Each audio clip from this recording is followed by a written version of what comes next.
ఆయన చేసినట్టు ఎవరు చేయరు. ఎవరు చేసినట్టు? చంద్రబాబు నాయుడు వచ్చినాకనే కట్టి బాగుంది.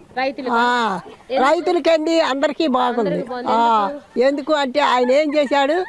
వాడు పాడి కట్టారా? ఏం చేశాడు? వాడు పొలాన్ని మంచి పని ఏమన్నా బొచ్చి మట్టి పోసాడా, కట్ట సిమెంట్ వేసాడా? వాడు చేసిన 5 ఏళ్ళలో ఏం పని చేశాడు నువ్వు చెప్పొచ్చావు? నేను పథకాలు ఇవ్వడంలో నన్ను మించిన బట్టలు నొక్కితే పథకాలు పట్టే. ఏం బట్టి వాడు తాడు వాడు అవ్వ తాతయ్యలు ఏమైపోయారని అడిగారు ఆయన. చచ్చినోడు పాడి కట్టి ఆ రోజు అంది రైతు పిల్లలు కూడా సూత్రాలు ఉంటాయా అంది. రైతు పిల్లం ఏం చేస్తుంది? ఒకే సూత్రం ఒకే మొగుడుగా ఉంటుంది అంతే. మేము చేసినట్టుగా రైతులకు ఎవ్వరు చేయలేదు. భరోసా ఇచ్చాం. రైతు మూసుకొని పడుకోమని ఇంటో ఏం చేశాడు? 14,000 రూపాయలు కోట్లు ఖర్చు పెట్టాడు రంగులకి. ఆయన రంగులకి మరి అన్ని బాగుండయి. అన్ని రంగులు తీసి వాడు వేసాడు. వేసి ఇన్ని లక్షలు ఇన్ని వేలైనవి అన్నాడు. ఎవడేమన్నాడు అండి? దొంగ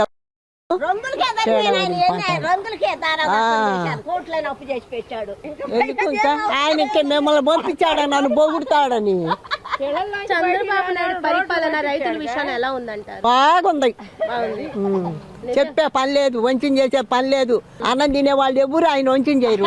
ఆడ భవనాలు అసెంబ్లీ భవనాలు కట్టింది వాడు వచ్చిన తెల్లారే కూల్చేశాడా చచ్చినోడు వాడు దుర్మార్గుడు. అది కూల్చేసింది కాక కొండలంత ఎత్తు ముక్క చెక్క మొత్తం ఆడదేనం చేసుకున్నాడు, అమ్ముకున్నాడా? రోడ్లు దొవ్వాడా? తారు రోడ్లన్నీ ఏందా సచ్చినోడు చేశాడు. వాడు వస్తాడు అంటానికి కూడా మైండ్ ఉండొద్దు అనుకోటానికి కూడా. ఏంది వాడి పాడే వచ్చేది? రాడు ఆ సచ్చినోడు రాడు. శౌచానం అయిపోద్ది. ఎవరిని బతకనీడు మనుషులు. అసలు వాడు మా ఆధార పుస్తకాల మీద కూడా వాడు పుట్టా ఎందుకు? మా ఆస్తుల మీద ఎందుకు? వాడు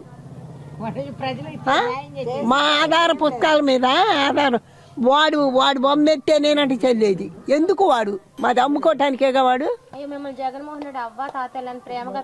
వాడు జనం చెయ్యో వాడు అవ్వ తాత లేదేమి లేదు, ఏమి లేదు. అవన్నీ ఏం చేశాడు? ముసలోళ్ళు ముద్దులు పెట్టుకోవటము, పిల్లలు దౌడుకోవటము, అవన్నీ చేసి అన్ని భోగవేషాలు చేశాడు. అట్ట రాజ్యం అంతా అట్ట నాశనం చేశాడు. ఈ ఏడు కూడా వాడే వస్తే మనల్ని కూడా బతికే వాళ్ళం కాదు. మళ్ళీ వచ్చి అసలు మొన్న వచ్చినా కూడా బతికనిచ్చేవాడు కాదు. ఈ పాటికి బయటికి నెట్టేవాడు, అన్ని రాసుకునేవాడు. ఇల్లు పొలాలు కూడా డబ్బులు లేకుండా. లేదు ఈసారి నేనే వస్తానని ఖచ్చితంగా చెప్తాను. ఒకవేళ వస్తానని అంటున్నాడు కదా. అన్నా రాడమ్మా, నేను చెబుతున్నా కానీ నీకు రాసిస్తా. వాడు జలంలో రాడు. నేను చెప్పాను కదా రాసుకుని. చంద్రబాబు నాయుడు పరిపాలన ఏం చేసింది సరే వాడంత ఏమంటారు? ఎవరు అనరు. చంద్రబాబు ఏం బాలేదు, ఈ వంకలు ఎందుకు పెడుతున్నాడు? ఈడు మరి ఏమంటే చెడిపోయిన వాళ్ళు ఏమంటారు? మంచి వాళ్ళ మీద ఎవరైనా అంటారు. అది వండుతారా? ఆయన ఏ లాభం చేయలేదు. కానీ జగన్మోహన్ రెడ్డి మీ అమరావతి రైతుల దగ్గరికి వచ్చి నాకు ఓటేయమ్మ అబ్బాయి సరే బాగా చేస్తానని మీ దగ్గరకు వస్తే ఏం చేస్తారు? చెప్పు తీసుకు కొడతా. నేనైతే వాడేమైనా కేసులు పెట్టుకొని చెప్పుతో కొట్టుతా వాడిని. కొడతా. మేమేమి అసలు నువ్వు రావద్దు అడగొద్దు. మేమేమమ్మా ఎవరు?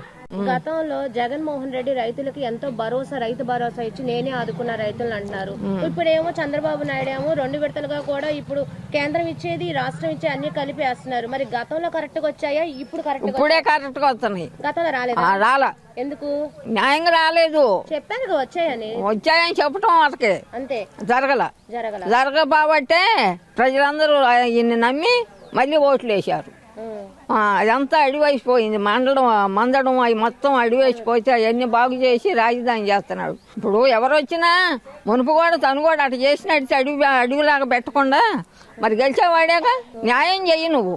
మాకెవరైనా ఒకటే న్యాయం చెయ్యి. చంద్రబాబు నాయుడు వచ్చినాక అందరూ సంతోషంగా ఉండారు. నేను ఇకరాంగురాలని 6,000 ఇస్తున్నాడు నెలకి.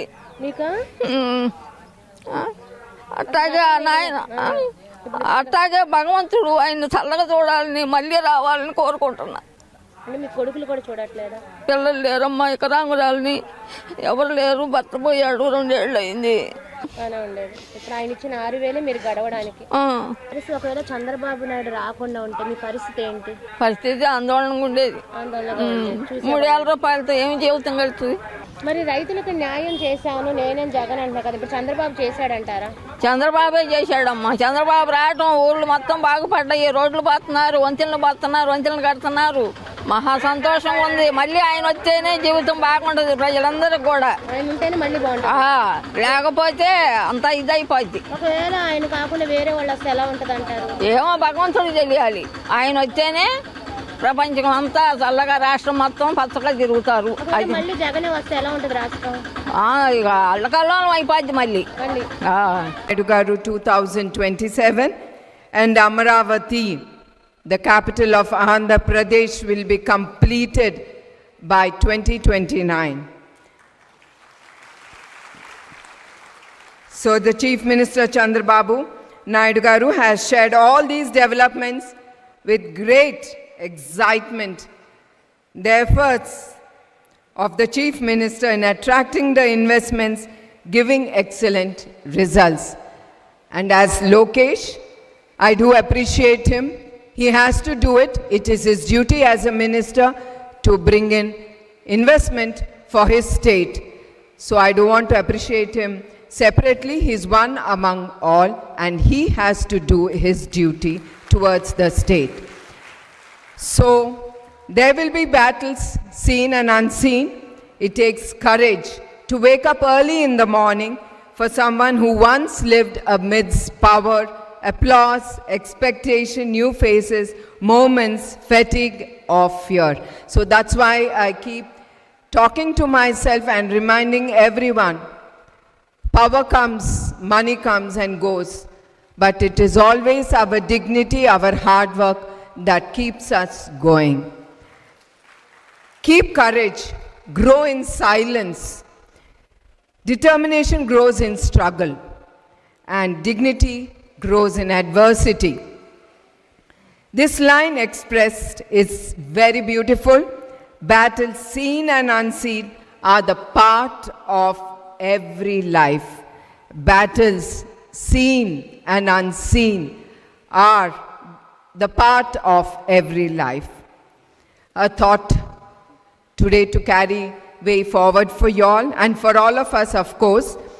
As you seek your own path, remember, have faith like a mountain, love like an ocean, and serve like a sun. And I believe in my own motto, keep life simple, leave it pleasant, be graceful, be useful, live a life with dignity. So మరొక్కసారి అందరికీ పేరు పేరున నా హృదయపూర్వక నమస్కారాలు, ధన్యవాదాలు. నమస్తే, జై హింద్.